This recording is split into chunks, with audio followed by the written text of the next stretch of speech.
नमः शिवाय। आज हम शिव महापुराण का कोटि रुद्र संहिता का 18वां अध्याय पढ़ेंगे। उससे पहले हमने पिछले अध्याय में पढ़ा था सोमनाथेश्वर ज्योतिर्लिंग की उत्पत्ति, मल्लिकार्जुन ज्योतिर्लिंग की उत्पत्ति, महाकालेश्वर ज्योतिर्लिंग की आविर्भाव, महाकाल महात्म्य। हम पढ़ेंगे ओंकारेश्वर महात्म्य। सूत जी कहते हैं, हे विप्रगण, प्राचीन काल में श्री नारद जी ने गोकर्ण क्षेत्र में भगवान शिव का पूजन किया। फिर वे विंध्याचल पर्वत पर गए। विंध्याचल ने उनका आदर सत्कार किया और उन्हें उत्तम आसन पर बैठाया। स्वयं भी वह नारद जी के पास बैठ गया।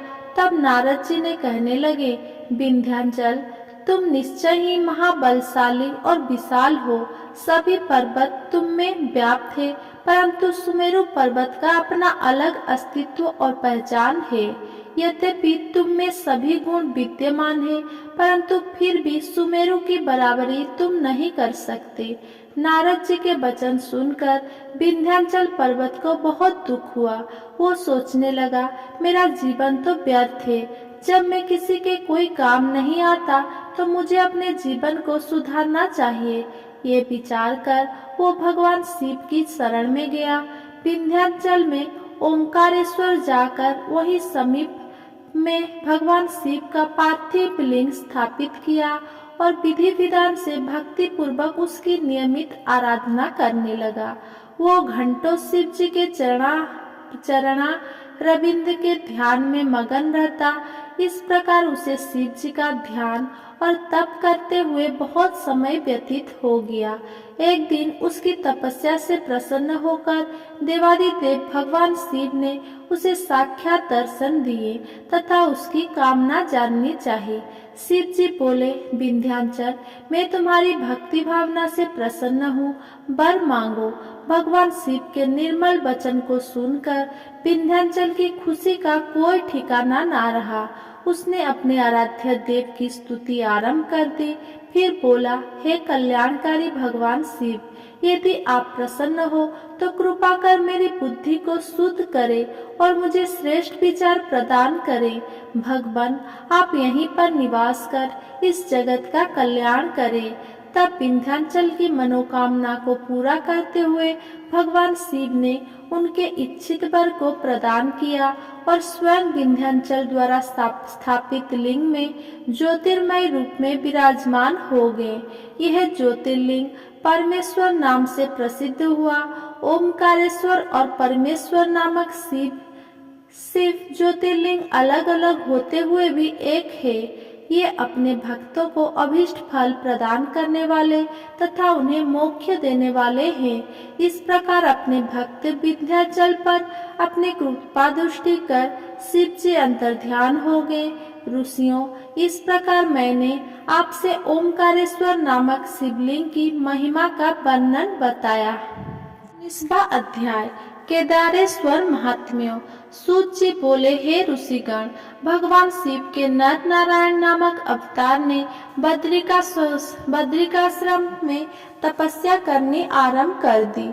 तब अपने उन दोनों श्रेष्ठ भक्तों की इच्छा पूर्ण करने हेतु भगवान शिव पार्थिव लिंग में उनके पूजन को ग्रहण करने के लिए आते थे। इस प्रकार नर नारायण को भगवान शिव का पूजन करते करते बहुत समय व्यतीत हो गया।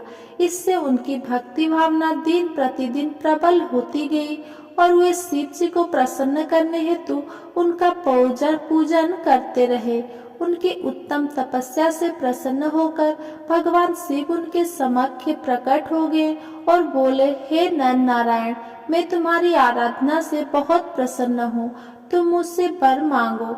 भगवान शिव के वचन सुनकर नर नारायण बहुत प्रसन्न हुए और भक्त वत्सल कल्याणकारी शिव को प्रणाम करते हुए बोले, हे देवेश्वर, यदि आप हम पर प्रसन्न हैं तो हमारी प्रार्थना से आप साक्षात रूप में यहाँ सदा विराजमान रहें।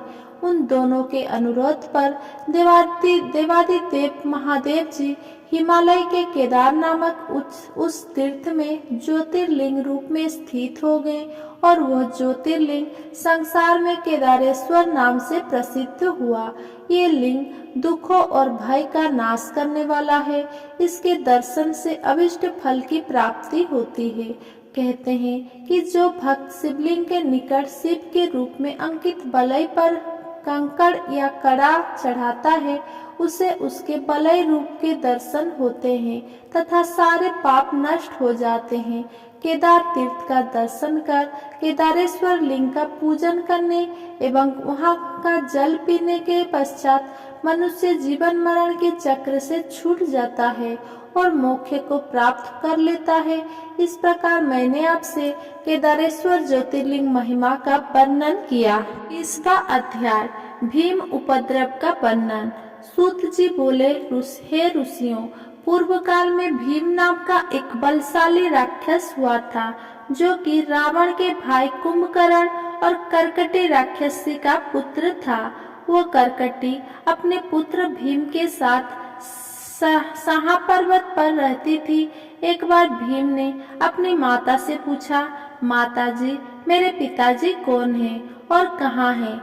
हम इस प्रकार यहाँ अकेले क्यों रह रहे हैं? अपने पुत्र के प्रश्न का उत्तर देते हुए कर्कटी बोली, पुत्र भीम, तुम्हारे पिता रावण के छोटे भाई कुंभकर्ण थे। पूर्व में मैं विराट राक्षस की पत्नी थी, जिसे श्री राम ने मार डाला था। फिर मैं अपने माता पिता के साथ रहने लगी। एक दिन जब मेरे माता पिता अगस्त्य ऋषि के आश्रम में एक मुनि का भोजन खा रहे थे, तब मुनि ने साप द्वारा उन्हें भस्म कर दिया था। मैं पुनः अकेली रह गई। तब मैं इस पर्वत पर आकर रहने लगी। यहीं पर मेरी कुंभकर्ण से भेंट हुई थी और हमने विवाह कर लिया। उसी समय श्री राम ने लंका पर आक्रमण कर दिया और तुम्हारे पिता को वापस जाना पड़ा। तब श्री राम ने युद्ध में उनका वध कर दिया। अपनी माता के वचन सुनकर भीम को भगवान विष्णु से द्वेष उत्पन्न हो गया और उसने बदला लेने की ठान ली। वो ब्रह्मा जी को प्रसन्न करने के लिए कठोर तपस्या करने लगा। उसकी घोर तपस्या से अग्नि प्रज्वलित हो गई, जिससे सभी जीव दग्ध होने लगे। तब ब्रह्मा जी उसे वर देने के लिए आए। ब्रह्मा जी ने उसके सामने प्रकट होकर वरदान मांगने के लिए कहा। तब भीम बोला, हे पितामह, यदि आप मुझ पर प्रसन्न हैं, तो मुझे महाबली होने का वर प्रदान करें। तब तथास्तु कहकर ब्रह्मा जी वहां से अंतर्ध्यान हो गए। वर प्राप्त करने के बाद प्रसन्न होकर भीम अपनी माता के पास आया और बोला, माता, मैं शीघ्र ही विष्णु से अपने पिता कुंभकर्ण के वध का बदला लूंगा। यह कहकर भीम वहां से चला गया। उसने देवताओं से भयानक युद्ध किया और उन्हें हराकर स्वर्ग पर अधिकार स्थापित कर लिया। फिर उसने कामरूप देश के राजा से युद्ध करना आरंभ कर दिया। उसे जीतकर कैद कर लिया और उसके खजाने पर अपना अधिकार स्थापित कर लिया। राजा दुखी था। उसने जेल में ही पार्थिव लिंग बनाकर शिव जी का पूजन करना शुरू कर दिया एवं विधि पूर्वक ओम नमः शिवाय मंत्र का जाप करने लगा। दूसरी ओर राजा की पत्नी भी अपने पति को पुनः वापस पाने के लिए भगवान शिव की आराधना करने लगी। इधर भीम नामक राक्षस से दुखी सभी देवता भगवान विष्णु की शरण में पहुँचे। तब विष्णु जी ने सब देवताओं को साथ लेकर महाकेशी नदी के तट पर शिव जी के पार्थिव लिंग की विधि विधान से स्थापना कर उसकी स्तुति आराधना की। भगवान शिव उनकी उत्तम आराधना से प्रसन्न वहां प्रकट हुए। शिव जी बोले, हे देवताओं, मैं तुम्हारी स्तुति से प्रसन्न हूँ। मांगो, क्या मांगना चाहते हो? जी के वचन सुनकर देवता सहस्र बोले कि भगवान भीम नामक उस असुर ने सभी देवताओं को दुखी कर रखा है। आप उसका वध करके हमें उसकी दुष्टता से मुक्ति दिलाएं। देवताओं को इच्छित का इच्छित वर प्रदान कर शिव जी वहां से अंतर्ध्यान हो गए। देवता बहुत प्रसन्न हुए और जाकर राजा को भी सूचना दी, भगवान जल्दी ही तुम्हारे शत्रु भीम का नाश कर तुम्हें मुक्त करेंगे। 21वां अध्याय भीम शंकर ज्योतिर्लिंग का महात्म्य। सूत जी बोले, हे ऋषिगण, अब मैं आपको भीम शंकर ज्योतिर्लिंग के महात्म्यों के बारे में बताता हूँ।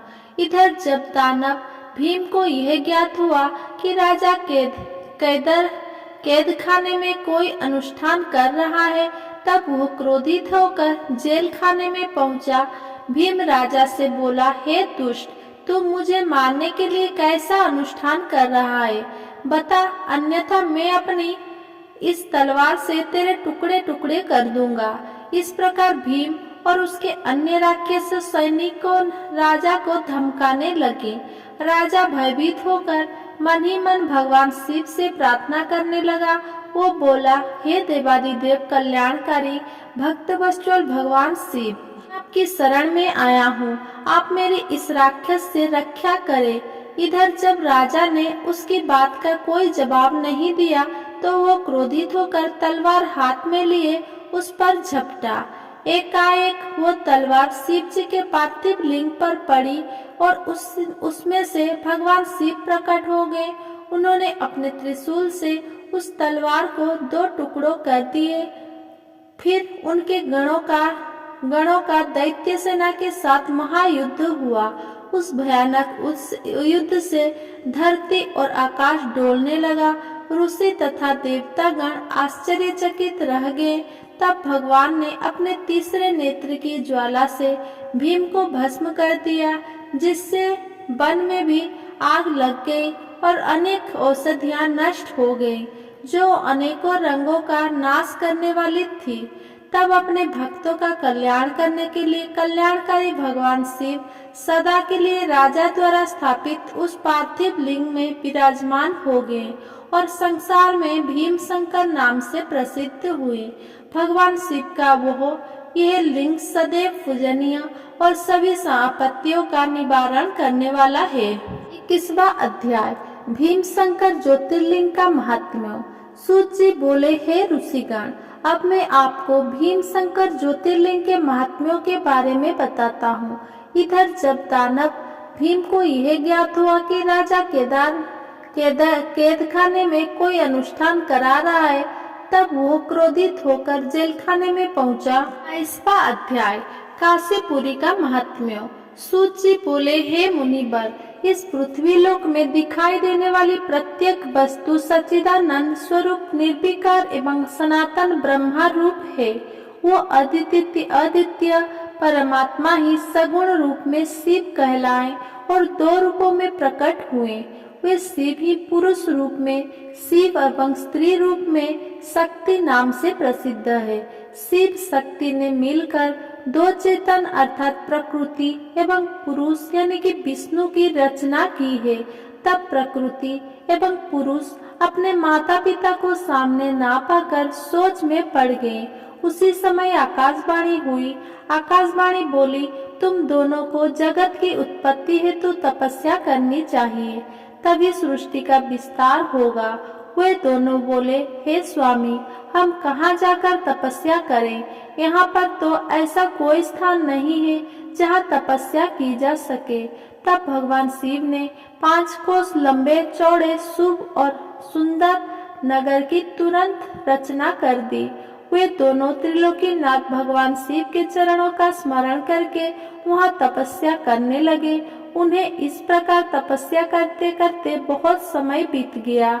उनकी कठिन तपस्या के कारण उनके शरीर से पसीने की बूंदें निकलने लगी। उन श्वेत जल कान से एक मणि गिरी और वह स्थान मणिकर्णिका नाम से प्रसिद्ध हो गया।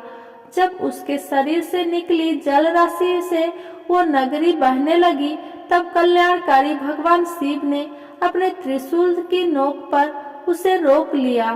तपस्या में किए गए परिश्रम से थक कर विष्णु तथा उनकी पत्नी प्रकृति वहीं उसी नगर में सो गए। तब शिव जी की प्रेरणा स्वरूप विष्णु जी की नाभि से कमल उत्पन्न हुआ। उसी कमल से ब्रह्मा जी उत्पन्न हुए। भगवान शिव की आज्ञा पाकर ब्रह्मा जी ने सृष्टि की रचना आरंभ कर दी। ब्रह्मा जी ने 50 करोड़ योजन लंबा और 50 करोड़ योजन चौड़ा ब्रह्मांड रच दिया। इसमें 14 अद्भुत लोकों का भी निर्माण ब्रह्मा जी ने किया। इस प्रकार जब सर्वेश्वर शिव ने आज्ञा से ब्रह्मा जी द्वारा ब्रह्मांड का निर्माण हो गया, तब भक्त वत्सल भगवान शिव के मन में विचार आया कि इस संसार के कभी प्राणी तो कर्म पास में बंधे रहेंगे, सांसारिक मोह माया में पड़कर भला वे मुझे किस प्रकार पा सकेंगे। ऐसा सोचकर त्रिलोकीनाथ कल्याणकारी भगवान शिव ने अपने त्रिशूल के 5 कोस नगरी उतार कर ब्रह्मांड से अलग की। तत्पश्चात उसमें अपने आविर्मुक्ति ज्योतिर्लिंग की स्थापना कर दी। यही पंचकोशी कल्याणदायिनी ज्ञानदात्री एवं मोक्षदात्री नगरी काशी कहलाई।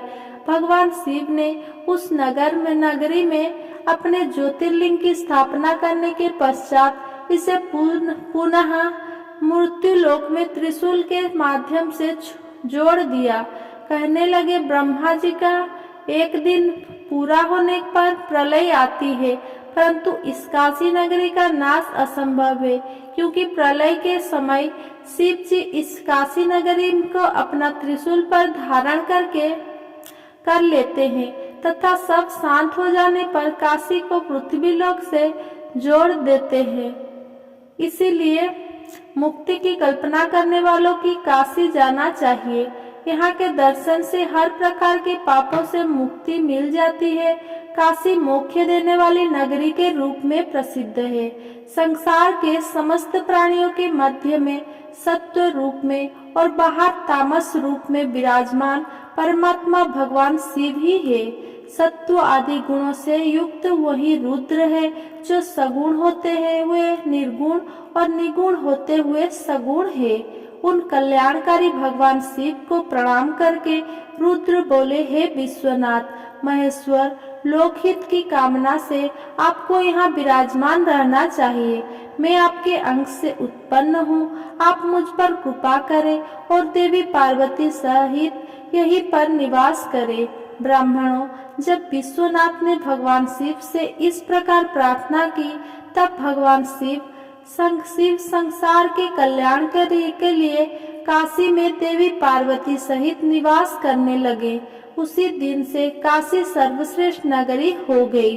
मेरा ये वीडियो आपको पसंद आया हो तो मेरा वीडियो को लाइक, कमेंट, शेयर करें एंड मेरा चैनल को सब्सक्राइब